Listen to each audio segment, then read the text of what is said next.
Colossenses capítulo 3, versículo 12, diz assim: portanto, como eleitos de Deus, santos e amados, revesti-vos de toda compaixão, de benignidade, de humildade, de mansidão, de longanimidade.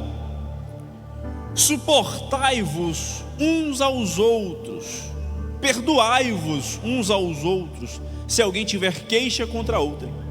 Assim como o Senhor vos perdoou, assim também perdoai vós. E acima de tudo isso, porém, revesti-vos de amor, que é o vínculo da perfeição, e a paz de Deus, para a qual fosse chamados em um só corpo, domine em vosso coração, e sede agradecidos. A palavra de Cristo habite em vós abundantemente em toda a sabedoria, ensinando-vos e aconselhando-vos uns aos outros com salmos, hinos e cânticos espirituais, cantando ao Senhor com gratidão em vosso coração. E tudo o que fizerdes por palavras ou por obras, fazei-o em nome do Senhor Jesus, dando por ele graças a Deus Pai. Amém? Podem tomar seu assento em nome de Jesus. Semana passada nós iniciamos falando sobre esse texto, e a minha citação inicial, para aqueles que não estavam aqui, só para vocês entenderem, eu comecei a semana passada falando assim: vocês já se sentiam cansados? E quando eu perguntei se nós já nos sentimos cansados, não foi o cansaço físico após um longo dia de trabalho árduo, mas o cansaço de tentar ser cristão. Aquele cansaço que bate quando você sai daqui revestido de um culto glorioso como o da Santa Ceia, e você sai cheio, batendo o peito, que agora se Jesus voltar, eu vou, e se ele não voltar agora, eu estou subindo, de tão crente que você sai da igreja. E antes de você dobrar a esquina da avenida, toda essa sua fortaleza cristã, você já esmoronou por uma fechada, por uma mensagem que você recebeu, por uma fofoca que você ouviu sobre você, ou que até mesmo você tenha participado da divulgação dela. Mas enfim, o cansaço em que aquele cansaço que nós tentamos, e muitas vezes a gente tem a sensação de que não deu certo, e tudo que eu faço com a minha força não vai para lugar nenhum, e a gente fica nesse ciclo de eu vou tentar ser crente a semana inteira, para no final de semana Deus falar comigo no domingo na igreja. Às vezes, para aqueles que têm menos fé, eu vou tentar ser crente o dia inteiro, para ver se Deus fala comigo hoje à noite. Alguns são mais crentes do que a gente, vem uma vez no mês na igreja, então consegue ser crente o mês inteiro, porque bateu o ponto na semana, no mês, na Santa Ceia, e valeu o mês inteiro. Mas o que eu quero dizer com isso é que em nossa caminhada cristã, todos nós estamos fadados ao cansaço da tentativa, porque chegamos à conclusão de que não é pela nossa força. Nós falamos semana passada que não é tentar mais, mas é nos lembrarmos mais do que já foi feito a nós.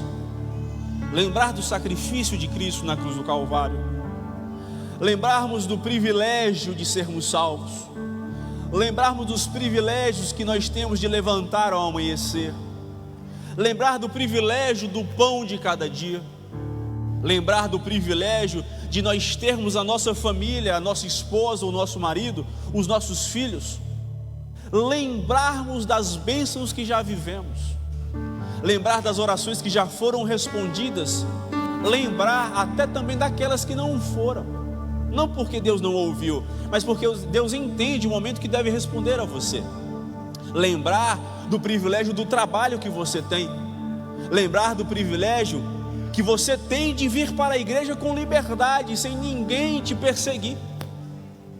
Lembrar do privilégio de dizer que é cristão e você não ser morto por isso. Lembrar de que você pode louvar a Deus sem que ninguém se incomode. lembrar que se alguém se incomodar, ainda assim você tem uma alma silenciosa dentro de você que pode louvar sem ninguém ouvir, mas a adoração será aceita no altar de Deus. É lembrar dos privilégios, lembrar do privilégio de ser habitação. Não é que o Espírito Santo está com você somente hoje no culto de domingo, mas é que quando sairmos daqui, Ele permanecerá em nós, porque nós somos a habitação da sua presença. Ou seja, a vida cristã não é usarmos da nossa força para tentarmos mais, mas lembrarmos que é a vida de Cristo sendo vivida em nós.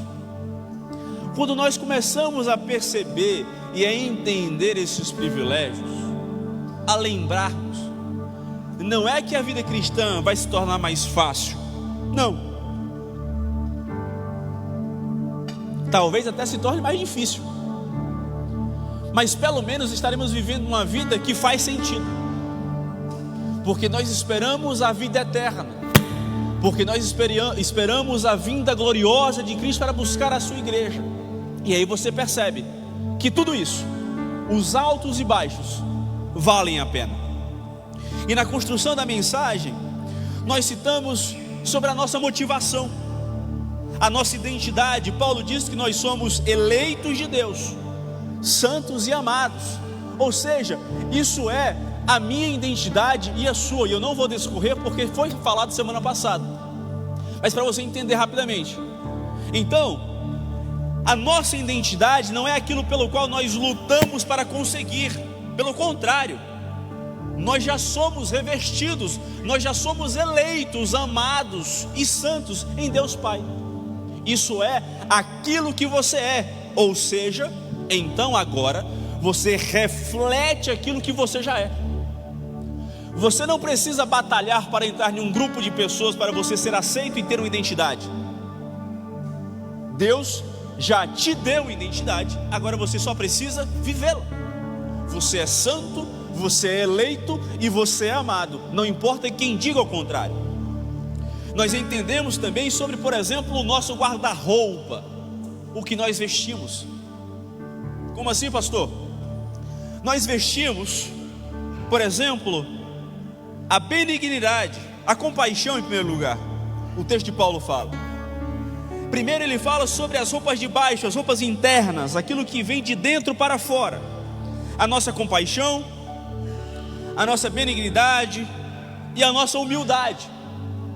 E quando nós somos transformados e entendemos que isso faz parte da nossa vida cristã, que isso é reflexo da nossa identidade, então isso se externaliza para aqueles que estão ao nosso redor. Como?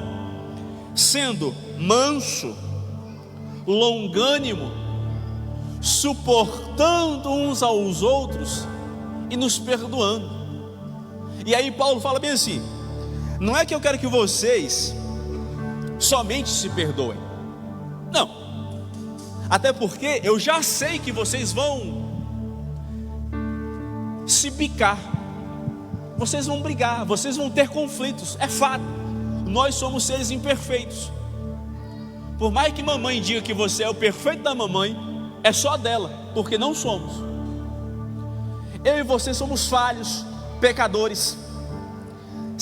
Não precisa nem chover, se gotejar aqui a gente já está escorregando. Já estamos saindo da trilha da salvação, já estamos saindo da trilha da santidade, já estamos saindo da trilha da presença de Cristo, por aquilo que nos preenche por algo momentâneo. Não somos perfeitos. E aí Paulo fala: eu quero que vocês se suportem. E suportar não é carregar com alegria, não. Suportar é aquela sensação de: nossa, eu não te suporto. Sabe aquele familiar que tu não suporta, mas é tua família e tu não pode tirar do teu nome?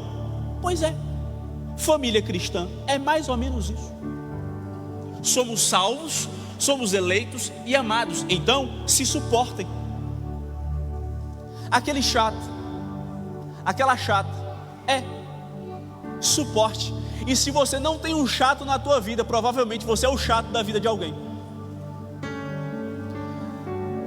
E aí Paulo diz: não somente se suportem, não, porque se suportar é cada um no seu canto se for necessário. mas eu quero que vocês se perdoem. Eu quero que, apesar da queixa, apesar da chateação, apesar do momento difícil, eu quero que vocês se perdoem. E não basta, Paulo diz assim, como Cristo perdoou vocês. Em outras palavras, vocês não mereciam. Vocês não merecem a misericórdia, vocês não merecem o amor, vocês não merecem a graça, vocês não merecem os dons, vocês não merecem o Espírito, vocês não merecem ser habitação, vocês não merecem as bênçãos, vocês não merecem nem estar vivos. E mesmo assim, Cristo vos perdoou. É com este perdão, pessoal, que eu quero que vocês se perdoem. E aí isso começa a mexer na nossa vida cristã. E foi exatamente aqui que nós paramos semana passada. Um corte tramontina. E eu falei, se coloque de pé, vamos para casa em nome de Jesus. Então, ainda no segundo ponto, Paulo, ele faz uma conclusão após ele organizar a ideia das roupas, né? A roupa íntima, a interna, a roupa externa, os dons, as qualidades, as características. Paulo diz assim: e acima de tudo isso, a compaixão, da benignidade, da humildade, né? Paulo diz assim: acima de tudo isso, acima de se suportar, acima de se perdoar, porém, se revistam, coloquem sobre vocês, se revistam de amor, que é o vínculo, ou seja, que é aquilo que amarra tudo isso, que é o vínculo da perfeição. Vocês não conseguirão fazer nada disso, do que eu falei anteriormente, se o amor não estiver amarrando e dando um nó em vocês, para que vocês se segurem com todas essas características que eu acabei de falar. O amor, como diz Paulo, é o vínculo da perfeição. Sem amor, a humildade, ela é falsa, ela é mentirosa, ela é um egoísmo apenas maquiado. Sem amor, a sua bondade, ela é interesseira. Você está buscando algo, não é bondade. Sem amor, o perdão, ele não alcança a sua plenitude. O perdão, ele não apenas vai ser um ato frio, apenas de um aspecto moral, apenas para parecer belo diante daqueles que estão vendo. Mas não é um perdão que sai e abre mão das queixas que estão nascendo em seu coração. Sem o amor, nada funciona. É por isso que muitas vezes eu falo com vocês e repito diversas vezes, que eu não consigo compreender nós sermos uma comunidade cristã, ou seja, pessoas que servem a Cristo, pessoas que entendem que Ele é o Senhor e Salvador da vossa vida, ou da nossa vida, melhor dizendo, e eu não entendo o aspecto de que eu preciso te amar. Isso era para ser algo natural.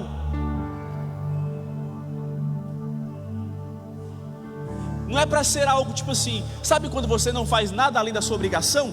Um cristão que ama é basicamente isso. Ele amar nada mais é do que a obrigação dele, porque faz parte daquilo que ele é. Veja que no versículo 12, Paulo diz que nós somos eleitos de Deus, santos e amados. Como, portanto, eu não posso levar esse amor com que eu recebo para outra pessoa? De alguma maneira, se eu não faço isso, de alguma maneira eu não entendo o que é ser amado por Deus. Vocês concordam? Porque se eu entendo, mesmo que na nossa limitação, obviamente, que eu sou amado por Deus, não tem como eu não amar o outro.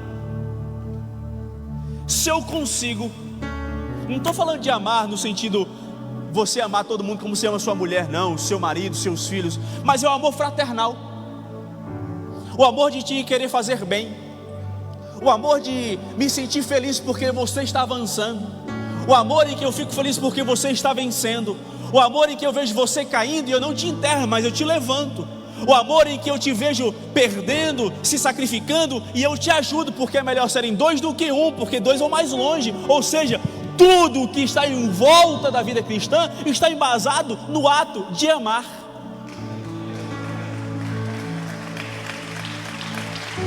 E aí veja, como eu posso amar se eu não sei o que é ser amado? Ou como eu posso dizer que eu sou amado se eu não amo? João diz: como posso amar a quem não vejo, Deus, se eu não amo a quem está à minha frente? É uma conta básica. E olha que eu não sou bom de matemática.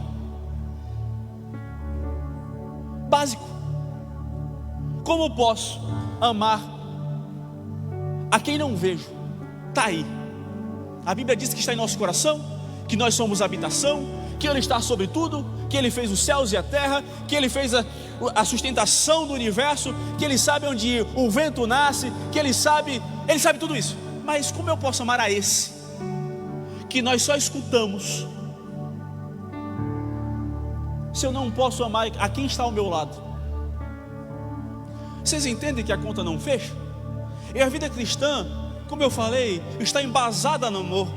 1 Coríntios 13, Paulo diz: tudo sofre, tudo crê, tudo espera, tudo suporta. O que? O amor. O amor, ele tem paciência para sofrer. O amor, ele tem paciência para crer. O amor, ele tem paciência para esperar. E amor tem paciência para suportar. Paulo diz que sem o amor as línguas de nada servem. Sem amor as profecias, profecias sem amor é como um sino que bate e não gera resultado nenhum. Sem amor, assim é a vida, vazia, sem sentido, sem direção, sem objetivo. Portanto, faz parte do cristão amar, ou seja,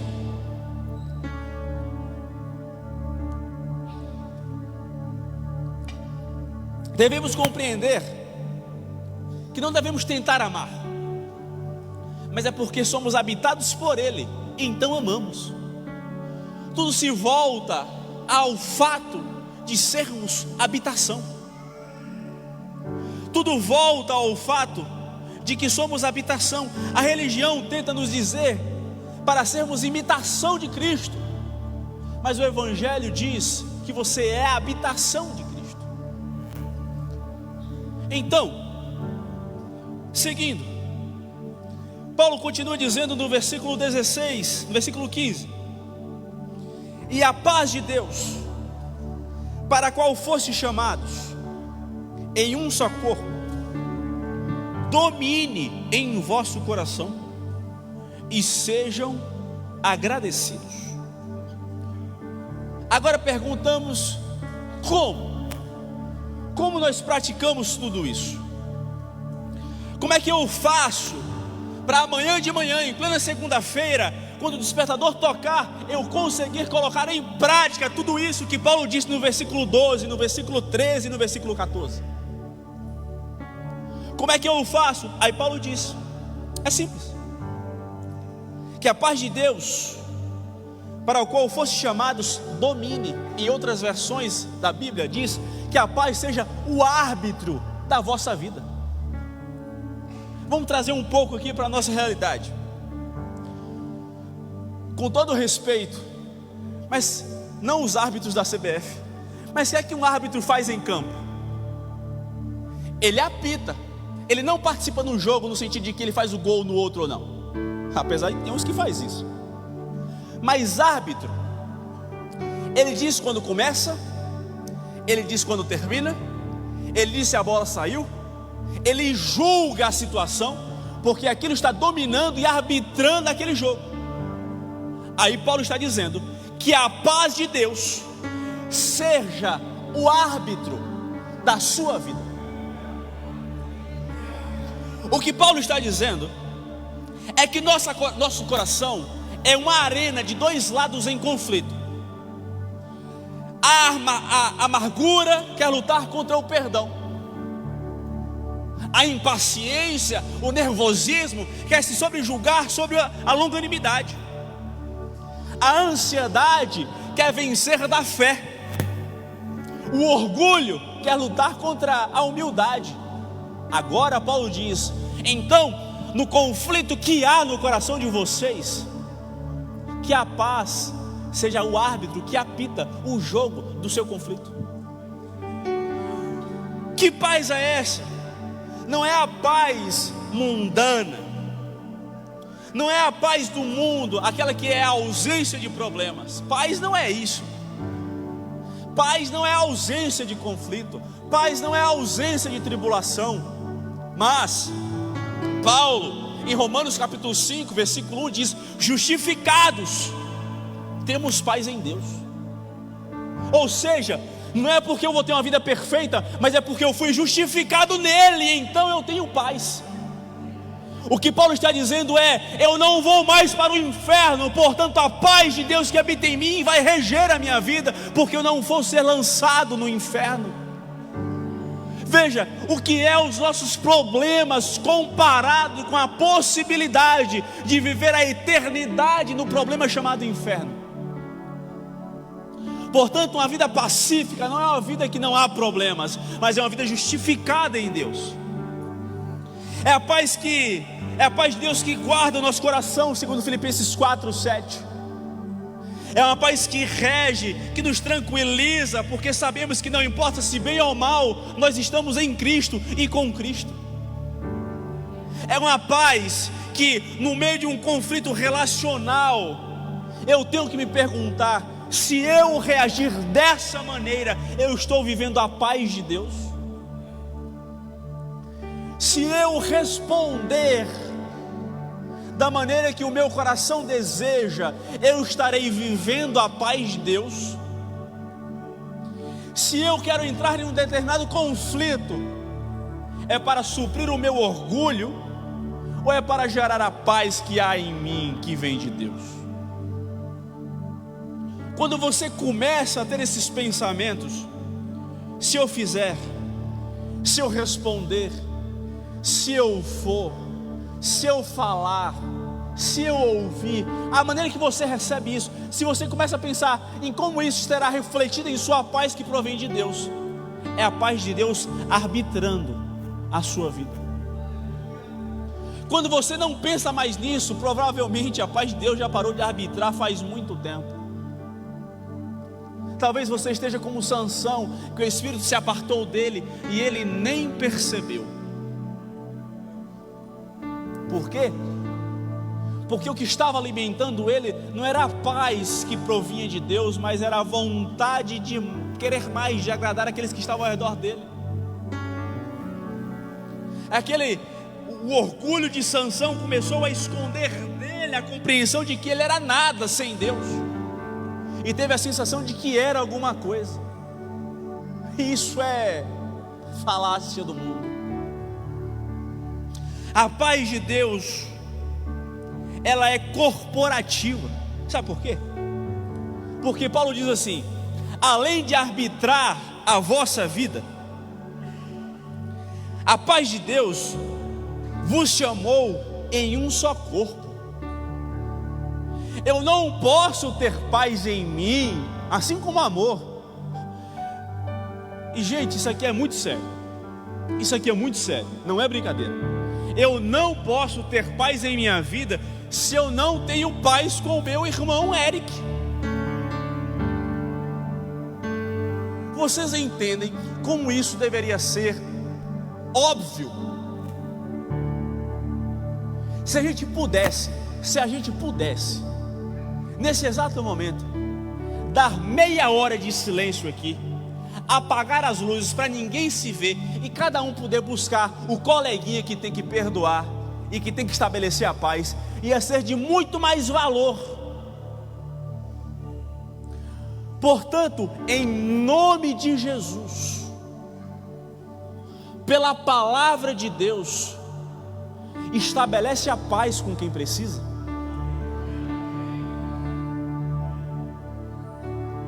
Pede perdão. Ah, mas eu não fiz. Baixa a bola, baixa o orgulho, baixa a fortaleza. Apenas aceita e estabelece a paz de Cristo em nós e entre nós. Porque isso é uma paz corporativa e comunitária. Ah, porque eu sou um só corpo, a qual a cabeça é Cristo. Mas não tem paz no corpo? Já falei. Na biologia humana, quando uma célula se distancia e passa a brigar com a outra e se multiplica, nós chamamos de câncer. E o que é que faz com o câncer? Deixa lá? Não. Rádio, químio, terapia, cirurgia para tirar. Porque senão acontece o que com o hospedeiro? Morre. Assim é uma igreja que não há paz entre os irmãos, ela morre. Por que você acha que a torta e a direita sai todo dia abrindo igreja? É porque Deus fica mandando abrir igreja uma na frente da outra?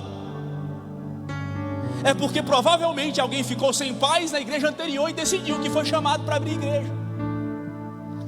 Óbvio, abrindo uma exclamação desse tamanho. Não estou dizendo que Deus não chama para abrir igreja, mas estou dizendo que muitos não abrem, não é porque Deus chamou, é porque não quer ter paz da onde saiu.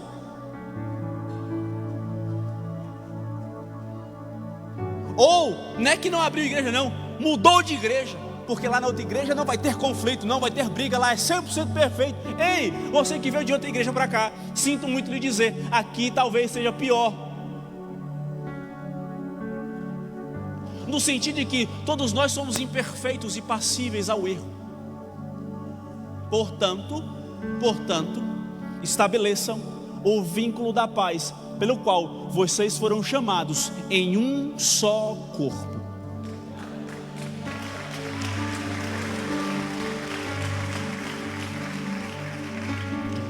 Paulo continua. O árbitro, a paz, ela é essencial. Mas como é que é a paz? Ela sabe quais regras seguir. Como é que é a paz? O que é o livro de regras que o árbitro segue? Porque todo mundo sabe, né? 90 minutos de jogo. Se a bola sair na lateral, lateral. No linha de fundo é escanteio. Passou da linha do gol é gol. Carrinho fora da área, amarelo. Perto da área, limite de gol, vermelho. A gente entende que há regras. Assim também é na vida cristã. E o árbitro não apita baseado no seu achismo. Porque se fosse baseado no que a gente acha, a gente estava em dificuldades. Mas o árbitro da paz, ele apita segundo o versículo 16. A palavra de Cristo habite em vós. E Paulo não termina aí. Abundantemente.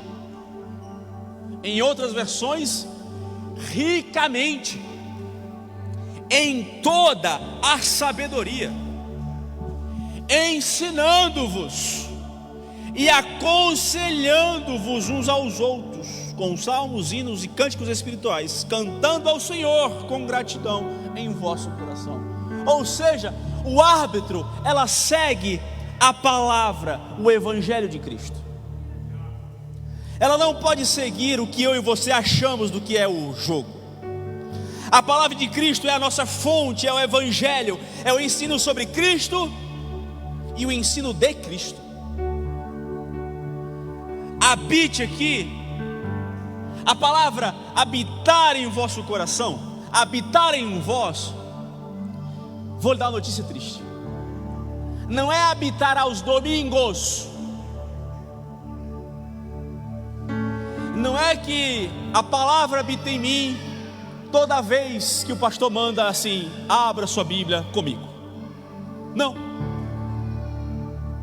A Bíblia abundantemente e habitando em nós, não é somente no final de semana, ou nos momentos difíceis. Deus, fala comigo. Não. A Bíblia não funciona dessa maneira. A Bíblia não é no cassino que você pega o dado, assopra e espera o número da sorte. A Bíblia é um livro da vida e de vida, fonte de inspiração em Deus, que deve reger a minha e a sua vida. E aí, Paulo ele diz abundantemente, ou seja, não é com escassez, não é um pãozinho, não é um lanche, mas é estarmos saturados, encharcados, transbordados na palavra. Era para o crente andar com a Bíblia, não ser um bitolado, mas na oportunidade, buscar conselho, buscar sabedoria. Eu vi um vídeo de um senhor nigeriano no chão, aos prantos, porque ele recebeu a notícia do missionário que ele ganharia uma Bíblia. Você tem noção que existem lugares nesse momento agora no planeta Terra que uma página da Bíblia, ou algumas, são distribuídas entre a comunidade durante X dias, e após X dias vai haver rodízio para que cada página que está em sua mão gire para outra pessoa e todo mundo possa ter a oportunidade de ler a palavra. E a sua Bíblia, ou melhor, a nossa Bíblia, está no balcão, está no carro, está no porta-luva tomando poeira, para eu pegá-la quando eu for para a igreja. Uma vida cristã sem palavra, sem Bíblia, é uma vida vazia e sem sentido. É um corpo sem coração, é um corpo sem oxigênio, é um corpo sem cérebro, é uma vida cristã sem palavra. Que a Bíblia habite, ou seja, que ela more em vós. Ei, você em sua casa agora, você só mora nela do domingo, de segunda a sábado ela fica trancada e você fica no meio da rua? Não. A mesma coisa é a Bíblia. Ela não pode habitar em nós somente um momento, somente um dia, somente nas necessidades, mas ela deve transbordar, encharcar, habitar, fazer morada em sua vida. A prática da leitura, com certeza, é muito mais fácil do que você ficar rolando o feed do Instagram, vendo a vida do outro. É massa, é legal. E nunca tem fim. Você vê sobre o relacionamento do outro, você vê o tamanho do buquê que a outra ganhou, você vê para onde o outro viajou, você viu que o outro perdeu X quilos ou ganhou X quilos. Você fica vendo de tudo, menos se preocupar com a saúde da tua vida espiritual.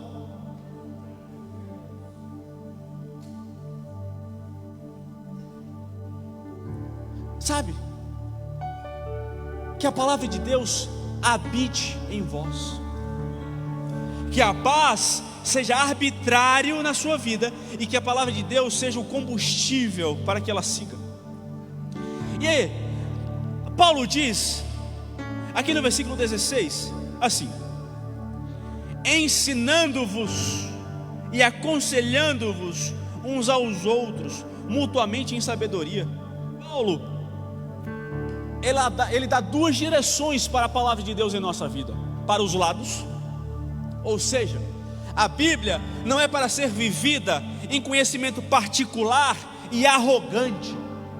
Eu sei a Bíblia, eu estudo teologia, eu tenho mais conhecimento do que os meus irmãos na igreja. Talvez eu até tenha mais conhecimento técnico e teológico do que o pastor que está pregando. Mas se você não aconselha, e se você não se instrui um ao outro pela palavra, é só técnica. E de técnica de Bíblia, sinto lhe dizer, até o diabo sabe. e sabe mais do que eu e tu junto. A Bíblia, ela serve para eu me nutrir de maneira que eu possa te aconselhar. Não é aconselhar baseado no meu achismo. Eu acho que, mas segundo a palavra de Deus, segundo o que eu aprendi em minha caminhada cristã através da palavra de Deus. Não precisa dessa introdução não para dar o conselho, mas que em tua consciência tu saiba que o conselho partiu da palavra de Deus. Tu entendeu? A palavra de Deus não é para ser vivida de maneira egoísta só para o teu coração, mas é para nutrir a comunidade que você faz parte. E a comunidade é a tua casa, é a tua família, é o teu trabalho, é a tua faculdade e a igreja que você frequenta. E você não precisa ser um cristão chato que fica assim, a Bíblia diz. Não. Se você nutrir no seu coração, e você, através das palavras que saem da sua boca, sejam palavras que saíram da palavra de Deus, você vai começar a nutrir aquela pessoa que muitas vezes não quer ouvir dizer que a Bíblia diz. Mas você não sabe o que a Bíblia diz, visto que a gente não lê. E aí estamos numa geração de evangelho enfeitado, que alguém solta uma carga d'água, e você faz e não sabe que aquilo foi uma heresia enorme, porque simplesmente não é como a igreja de Bereia, que escuta e vai conferir na palavra de Deus, para saber se aquele que falou baseado na palavra de Deus ou não.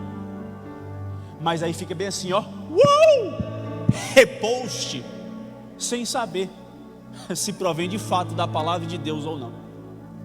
Ou seja, a palavra de Deus, ela é para a comunidade e também para cima. Por quê? Louvando a Deus com salmos, hinos e cânticos espirituais, cantando ao Senhor com gratidão em vosso coração. Ou seja,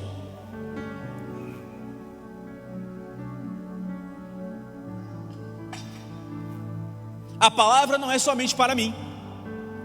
A palavra não se limita em nossa comunidade, mas ela é para louvar a Deus com hinos, com salmos e cânticos espirituais. Ou seja, a nossa relação com Deus, a nossa adoração a Deus, os nossos louvores partem da sua palavra.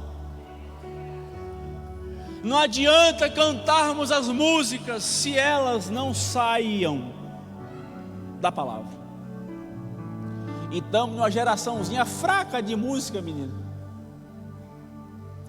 tem uma ou outra que sobrevive, mas tem um bocado que, se bater no liquidificador, não prega Jesus nem do meio nem pro fim.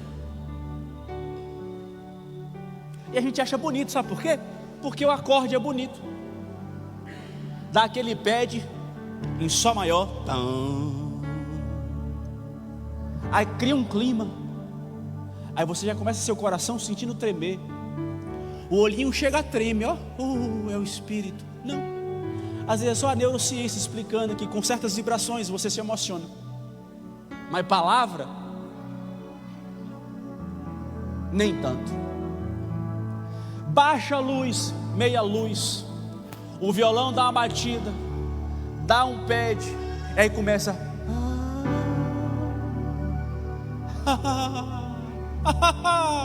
aí começa mas cadê a palavra? E fica nisso, mas sem palavra, sem evangelho, sem adoração, sem coração quebrantado, mas apenas coração emocionado, sem lágrimas de arrependimento, mas com lágrimas de Senhor, me perdoa, mas se der de novo eu faço. Sem lágrimas de mudança de vida, sem lágrimas de transformação, sem lágrimas de alguém que é habitado pelo Espírito, mas apenas se emociona pelo ambiente bom e legal. A nossa vida precisa partir do início até o fim na palavra de Deus. Portanto, seja grato, é o que Paulo fala, em sabedoria com os irmãos, com hinos, com salmos, com cânticos, cantando ao Senhor, com gratidão, com alegria, com o júbilo, com louvores, com entendimento daquilo que eu tenho, que é da parte de Deus. Portanto, eu louvo e sou grato.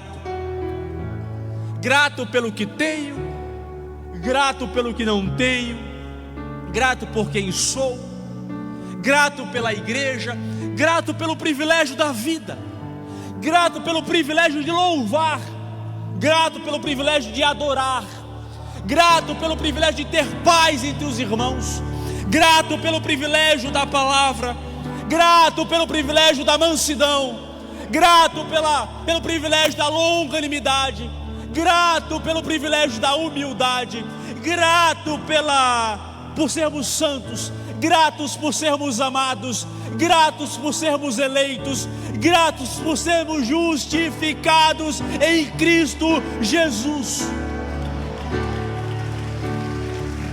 Portanto, com gratidão, louvem. E para concluir,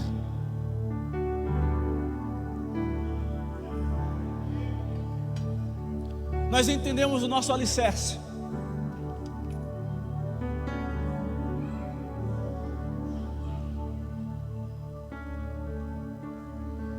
Nós somos eleitos, santos e amados. Nós sabemos o nosso guarda-roupa: compaixão, benignidade, humildade, mansidão, longanimidade, perdão, amor. Nós entendemos que a nossa manutenção é a paz de Cristo, que é árbitro em nossa vida, e a palavra é que ela é combustível. E agora no versículo 17, o último do texto que nós lemos, Paulo nos dá o princípio soberano que rege tudo isso. O princípio que rege toda essa característica e esse estilo de vida. Paulo diz no versículo 17: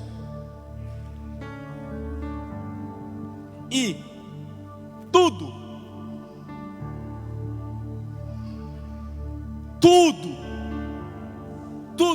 100%, completude, tudo que fizerdes, por palavras ou por obras, ação prática, fazei-o. Olha que complicado. Fazei-o, façam, falem em nome de Jesus, dando por ele graças a Deus Pai. E aí vem aquela questão que o cristão, ele tem várias caixas na vida dele. A caixa de segunda a sexta, mundo. Sábado, descanso. Domingo, igreja. As noites da semana, filhos. E a gente começa a compartilhar, a compartimentalizar a nossa vida. E aí tem uma caixa, e às vezes essa caixa você não compartilha com ninguém. É aquela caixa que só você abre. É aquela caixa preta que tem as informações de toda a sua vida, mas que ninguém pode saber, somente em caso de emergência e necessidade. E aí Paulo diz, tudo. Paulo, ele quebra os muros que dividem, os muros que geram a divisão das partes da sua vida. E ele fala, tudo que você fizer, tudo que você falar, tudo que você pensar, tudo que você agir, tudo que você planejar, tudo que você sonhar, tudo que você tem, a sua família, os seus bens, o seu trabalho, a sua empresa, o seu negócio, a sua vida cristã, o seu casamento, os seus filhos, a sua inteligência, os seus títulos, o seu currículo, tudo tudo, fazei-o em nome de Jesus. E olha, fazer em nome de Jesus, para a gente entender isso, vamos dividir isso aqui em 3 partes: o alcance soberano, o padrão soberano e a atitude soberana. Primeiro, a palavra tudo, ela especifica literalmente, obviamente, para quem entende, tudo, né? 100%, não é 99, não é 99,99, é 100. Fica parecendo tem crente que anda igual aqueles sabonetes, mata 99,99 das bactérias do seu corpo, e acha que ser vida cristã vale 99,99, e vida cristã não vale 99,99, só vale 100. Vida cristã não pode ser quase tudo. Vida cristã é tudo. Isso começa a mexer até nos nossos vícios de estimação. Começa a mexer nas nossas manias. Começa a mexer no nosso jeito de pensar. E vamos lá, gente. Eu sou casado, vou fazer 7 anos com Gabriela, estou há 12 anos com ela. E tem vezes que Gabriela, como toda mulher, ou como todo marido com sua esposa, quer definir a maneira que você pensa. Pô, eu tenho 29 anos, aí agora tu quer que eu pense como tu? Pois é, mas na vida cristã, quando você começa a fazer tudo em nome de Jesus, começa a mexer no jeito que você pensa, começa a mexer no jeito que você anda, começa a mexer com quem você anda, começa a mexer nos lugares que você anda que ninguém sabe, começa a mexer naquilo que você faz no seu secreto, começa a mexer nas mensagens de WhatsApp que você troca, com toda a educação possível. Ah não, é só amizade. Vai. Começa a mexer no teu e-mail do trabalho, começa a mexer nas tuas palavras, começa a mexer em tudo, porque você faz tudo em nome de Jesus. E alguém que não está disposto a ser mexido em tudo, não está pronto. Claro, vamos abrir um parênteses, ninguém está pronto de fato, mas quem não está disposto a dar tudo em nome de Jesus, de fazer em nome de Jesus, não tem noção ainda do que é ter a decisão de tê-lo como Senhor e Salvador da sua vida. E talvez é necessário pedir para ser salvo novamente, ou talvez de fato pela primeira vez. Porque alguém que entrega tudo é alguém que de fato vive o sagrado e o secular numa caixa só. Não há separação. Paulo aos Coríntios diz: portanto, quer comais, quer bebais, ou façais qualquer outra coisa, faceis para a glória de Deus. Cristo não morreu na cruz para ser Senhor das suas manhãs de domingo, ou das suas noites de domingo na igreja. Cristo não derramou o seu sangue na cruz do Calvário, desceu da sua eternidade, da sua glória, se fazendo carne, somente para se fazer presente e mandar no seu culto do domingo à noite. Cristo, ele fez isso para ser Senhor da sua vida completa, da sua vida completa, é ter espaço para tirar o mal pela raiz, o teu pecado, e começar a tratá-lo, começar a nos limpar, começar a nos lavar, começar a nos transformar, de maneira qual que nós não nos reconhecemos mais, porque não parecemos mais com nós mesmos, mas agora nós parecemos com aquele que habita em nós. Porque a nossa vida cristã não é o privilégio de nos reconhecermos no espelho, mas é o privilégio de reconhecer a Cristo quando você se olhar. E eu tenho certeza que alguém que se converteu verdadeiramente em Cristo Jesus não é alguém que quer se reconhecer no espelho, mas é alguém que quer se olhar e ver a habitação do Espírito Santo regendo a sua vida. A palavra de Deus é séria, ela não é brincadeira. Não é dancinha de TikTok. Não é postzinho de Instagram.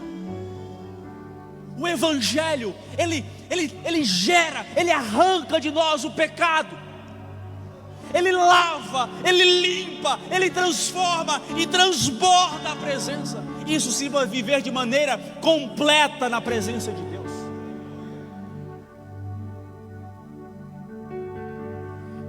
Eu não fico tão preocupado com as coisas que a igreja às vezes tem que fazer para dar algo melhor, mas eu fico mais preocupado quando o nosso coração não está voltado para o entendimento da dependência da presença de Deus. É melhor sentar no chão e estar na presença do que estar no melhor lugar e estar longe da presença. É melhor estar com o pão de cada dia na presença de Deus do que ter fartura o ano inteiro e nem sequer saber e dizer assim: meu Pai. É melhor eu estar na minha necessidade com minha família, na presença de Deus, do que eu ter diversos amigos como o filho pródigo que apenas queria viver do que ele tinha e sugar a vida dele. Fazei tudo para a glória de Deus. Fazei tudo em nome de Jesus. O padrão soberano, como eu acabei de falar, em nome de Jesus, ou seja, o amém em nome de Jesus não é a frase que você aprendeu que tem que falar no final de cada oração. Senhor, isso, em nome de Jesus, amém. Ei, fazer isso tudo em nome de Jesus, não é isso. Não é colocar uma frase no meio do final, porque você aprendeu que a gente faz isso. Mas em nome de Jesus, é com a autoridade dele. Segundo Coríntios capítulo 5, versículo 20, Paulo diz: de sorte que somos embaixadores em nome de Cristo. Ou seja, fazer em nome de Jesus é você fazer com a autoridade. Você não fala por você, eu não falo por mim, mas nós falamos por Cristo. Portanto, aquilo que você fala e o que eu falo reflete aquilo que Ele diz. Sabe aquela sensação de que aquele é crente? Fazendo aquilo? É sua obrigação ser um bom exemplo de Cristo aqui na terra. Por quê? Porque Ele te chamou e nos chamou para sermos embaixadores, representar o seu reino, representar a sua presença, representar a sua autoridade. Aonde você colocar o pé, aonde você abrir a boca, aonde você colocar a mão, você não está fazendo por você, mas você está fazendo em nome de Jesus. Ou seja, eu te pergunto, o que é que você está fazendo em nome dele? Coisas que não refletem o nome dele, ou nem está se dando ao trabalho de fazer algo? Veja, em nome de Jesus, se reflete em seu caráter, para a glória dele. Como assim, pastor? Mateus capítulo 5, versículo 16: assim brilhe também a vossa luz, a nossa, diante dos homens, para que as vossas boas obras, para que vejam as vossas boas obras e glorifiquem a vosso Pai que está nos céus. Em outras palavras, você faz para a glorificação dele, você age para a glorificação dele, você atua para a glorificação dele. Para quê? Para que a vossa luz brilhe ao mundo e o mundo veja e glorifique a Deus Pai. Sabe quando você pode dar o melhor no trabalho, mas você só dá a média? Dê o seu melhor. E quando te perguntarem, é Deus. Sabe quando você pode estudar mais, mas você fica com preguiça? Vai ter com a formiga, ó preguiçoso. Sabe quando você pode ir mais longe, fazer mais, mas você fica... Sabe quando você pode agir como um bom cristão, sendo um pacificador, mas você vai para a guerra? Sabe quando você deveria pregar amor, mas você prega ódio? Sabe quando você, em vez de pregar a paz, prega a fofoca? Sabe quando, em vez de você pregar o evangelho, você dissemina aquilo que o outro errou para a vida de outra pessoa e fica alimentando aquele ódio? Sabe quando você, em vez de ser sábio ou sábia em seu casamento, você é a ação de Satanás dentro do casamento, porque você não compreende o evangelho?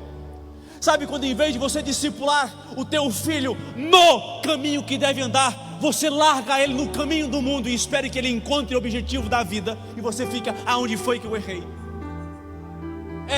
Você deve fazer tudo para que o mundo veja a glória de Cristo através das suas ações. E em nome de Jesus, é entender que é independência dele. Ou seja, eu sou a videira, Jesus falando, e vós sois os ramos, e sem mim, sem estar conectado em minha presença, sem estar devoto à minha presença, sem estar devotado diante do meu altar, sem estar vivendo o meu evangelho, nada podeis fazer. Portanto, em nome de Jesus, é compreender que é tudo para Ele. Em nome de Jesus é com a autoridade dEle. Em nome de Jesus é para a glória dEle. E em nome de Jesus é a independência dEle. Não é pela nossa força, não é pela nossa inteligência, não é pelo nosso conhecimento. A Bíblia diz de ponta a ponta que é dele, é por ele, é para ele, tudo é dele, tudo provém dele. A terra foi feita por ele, a terra será regida por ele, é regida por ele. A minha vida, a sua vida, o seu casamento, o seu trabalho, a igreja, a nossa comunidade, a nossa vida, o nosso respirar, o nosso oxigênio, o nosso louvor, o nosso engrandecimento, a nossa adoração, aquilo que nós fazemos, se nós vamos, se nós não vamos, se vamos para a direita, se vamos para a esquerda, se nós paramos, se nós seguimos, é tudo para Ele, independência do seu amor e misericórdia. Enquanto não entendermos a nossa dependência 100% dEle, não sabemos o que é viver em nome de Jesus.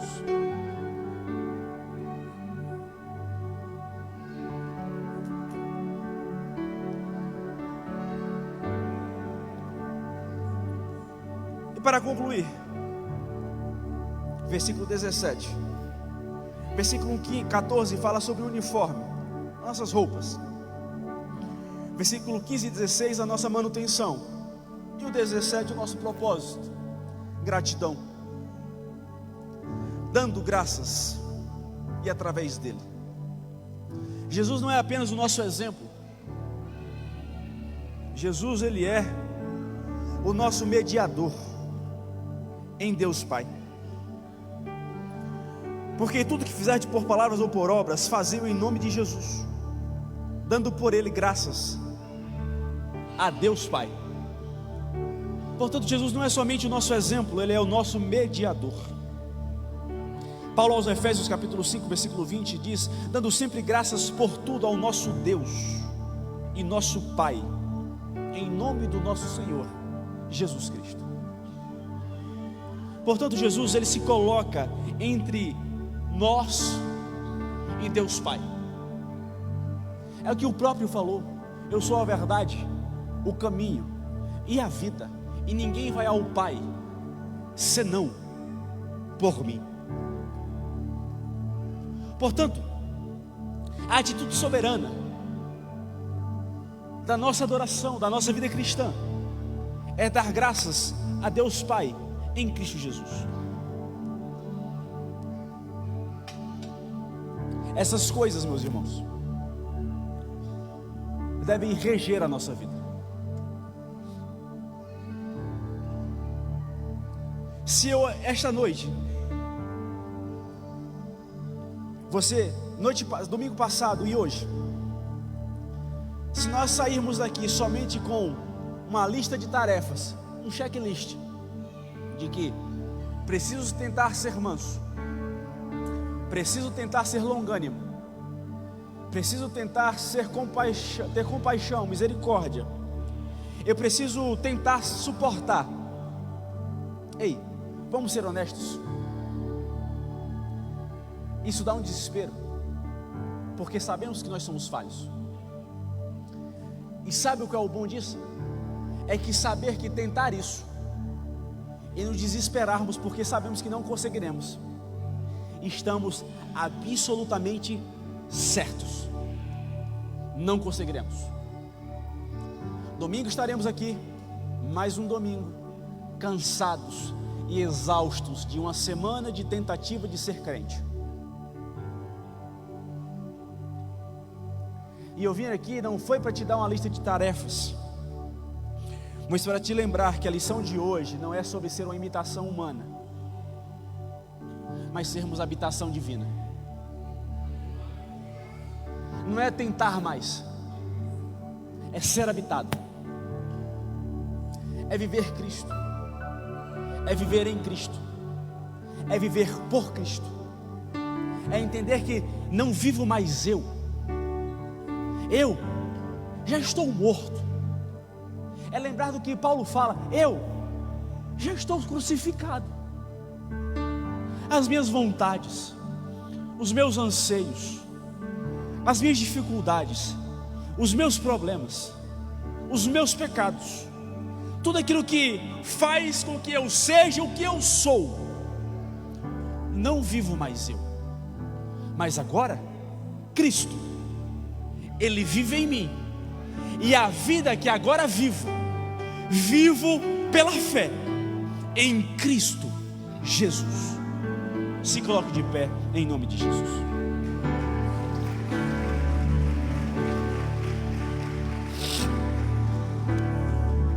A exaustão da religião, o fato de sermos cansados, o fato de estarmos cansados, vem que a religião te diz: tente ser aquilo que você não é. O Evangelho diz: seja a minha habitação. Amém?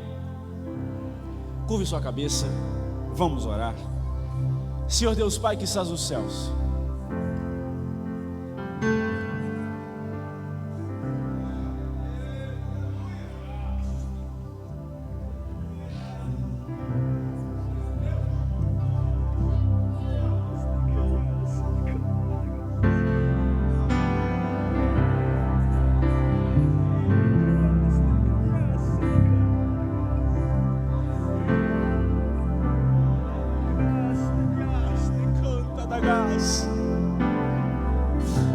Senhor Deus, por nós não conseguiremos, Senhor. Nós somos falhos em todo momento, Pai. Nós erramos toda vez. Nós erramos uma vez atrás da outra. Nós falhamos todas as vezes, porque em nossa essência somos pecadores, falhos, dependentes, Pai, do Teu amor, da Tua misericórdia, da Tua graça, da Tua poderosa mão, Senhor. Que não haja em nós nenhum tipo de orgulho, nenhum tipo de ego. Tira de nós qualquer sensação que somos alguma coisa, a não ser dependentes da Tua poderosa mão. Tira de nós qualquer sensação sentimento, achismo de que podemos algo sem Ti.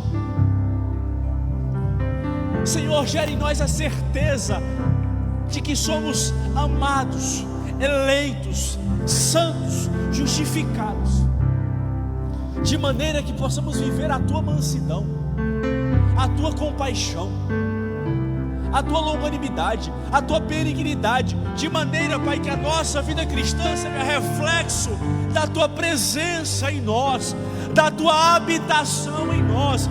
Não queremos ser cópias baratas encontradas em cada esquina, mas queremos ser a Tua habitação de maneira sincera e contrita, com o nosso coração de adorador, de dependência, daqueles que entendem o que é estar e viver e necessitar da Tua presença para vivermos. Gera em nós esse sentimento, Pai, esse sentimento de certeza da nossa salvação em Ti, de certeza da nossa eternidade em Ti, de certeza, Pai, da nossa dependência à Tua presença. Quebra todo achismo, quebra toda sensação ruim, quebra toda religiosidade, desconstrói em nós, desconstrói nessa igreja toda inimizade, toda briga, toda guerra, que sejamos uma comunidade, como um só corpo, que em Ti estamos dependentes. Assim Te louvamos e Te agradecemos em Teu nome. Amém e amém.